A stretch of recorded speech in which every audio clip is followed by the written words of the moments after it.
Hi, I'm Bill Warner with Onterdot. This is the final video in this Winning Through Excellence in Sales playlist that we have on YouTube. And I thought I'd wrap it up with teamwork and the importance of it. You know, nothing much happens, or it happens very sporadically if you don't have teamwork. Teamwork is a broad subject and is really got to be done carefully. So before I get started, I want to urge you to take a look at this video series, Winning Through Excellence in Sales, on the Onterdot YouTube channel. Take a look. I think you'll find this very interesting, and there are other playlists there that have lots to do with the disciplines of business, marketing, leadership, how to start a business, how to create a plan for a business, and the list goes on. I think you'll find them very interesting, and they're all done recently. They're quite current. Please join us on YouTube. I look forward to your comments as well. Also join us live Tuesdays and Thursdays at noon for Onterdot Live. And I look forward to hearing your comments directly and responding to them there. Let's get on with teamwork. And I stress that probably the most important thing that has to occur in your company is that you have great sales teamwork.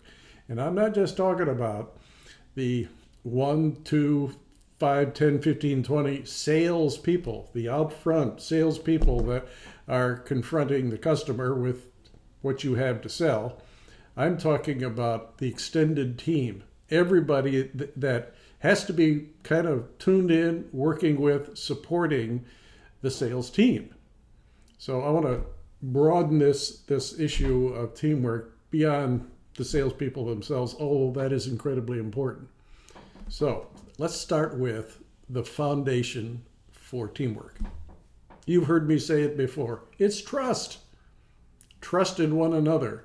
Spending time building trust with one another. That takes communications, that takes empathy, it takes listening, and all sorts of characteristics that you should employ, of course, to build trust. So start with the team themselves. The salespeople have to be in concert with one another. You're assuming, of course, that there is a sales plan and there's a marketing plan and there's a vision for the company and you've got great market research and competitive analysis underlying all this. All those people are part of this team. But all of this work that they did is the fundamentals underneath and underlying the sales plan that your team has put together. So from there, mutual trust is what's going to make things happen better than anything else. If you don't have trust, you're going to have weak teams. So build trust. And we have talked about this in many of our playlist videos. I stress trust in almost everything a company does. So that's the foundation for this. As I say, it starts with the sales team themselves. And I view the sales team very broadly. It's the 5, 10, 15, 20 salespeople themselves building teamwork, that is, coordinating their activities, having a common plan. So they work with each other. But these people also reach out and establish similar relationships with other people in the company, particularly the support team. These are the people that are going to have face-to-face with existing customers in answering their questions, resolving their issues. A very important relationship is the sales team with the support team. Quite often, the salesperson is maybe the first to get a complaint or concern or question that they may or may not be able to answer themselves, and they refer their customer to the support team. The support team has to be dynamite in helpfulness, knowledge, conduct, so that when customers call, the support team is totally in sync with the sales team. They are 100% behind helping the customer. Support is the new differentiator. It's not just products and services, it's also support.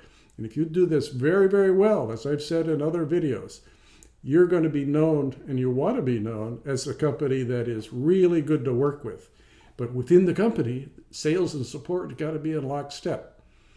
So when sales sees a need for additional support, infrastructure, whether it be videos, case studies, and other marketing material and things like that have to appear, say, on a website or in posts and social media. Sales and support are working together to bring new information to customers always. The reason this will happen readily is if these two organizations with a company are really working together. So this trust I was talking about includes them. The infrastructure behind the sales team, all those people that are working on sales administration, the CRM work that they do to make sure that all of the work that's being done with the customer is on track or not, the status of relationships with customers, the underlying infrastructure within the company that are really, really great people, but really don't have a face to the customer, but they have a lot to do with providing information to the support team and the sales team. And they've got to be in lockstep with what's going on in sales, what the sales plan is all about, quite frankly, what the company is all about. So all together within the company, you've got sales in sync with the support, in sync with the infrastructure people. Sorry for the lousy name. Nobody calls them that inside companies, but they're all important people to make sales successful for the company. They're about the company. They're not about their own little fiefdoms inside the company, outshining everybody else. They're working together, in other words, as a team. And as a team, it all starts with trust. You kind of got that? I've hammered it out about 8 times now. So this trust that we're talking about extends outside the company. Guess who's first? The customers. Do you remember when we talked about in this video series, that from the very first sales call, you're establishing a trusting relationship with your customer. You're getting to know them. Now you're way down the road. You've closed deals. And you're delivering on what you promised, or you've already delivered, and they're experiencing day to day what your products do and what they don't do. And they may want other things. But this relationship between sales, which usually is the first set of people that hear from customers, for the customers, this trusting relationship start way back when you first made your sales call. That relationship is ongoing and will never end. You don't want it to end. You want to have such a relationship with customers that they respect, they trust you. You're building mutual trust. And guess what they'll do next? When they meet other companies that they're working with who need something similar to what they have from you, guess what they do? They make a referral. That's the ultimate of trust.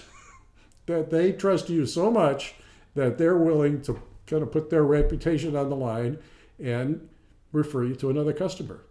So make sure that this trusting relationship I've been talking about extends to customers.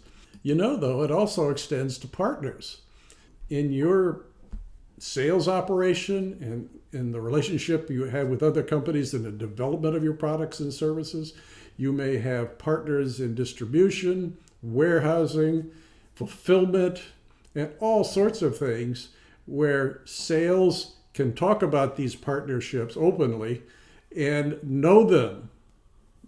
Know the key people in the companies with whom you have partnerships, and they can readily talk about them. So that trusting relationship goes on outside the company also with the partners of your company. That may even be established by other units within your company that you didn't start in the first place. In fact, most of them you probably didn't, because they're more infrastructure, company infrastructure kinds of things, but enable the company to really serve customers well. So there you go with partners. The last one that I want to talk about is your stakeholders. Stakeholders could be your board of directors.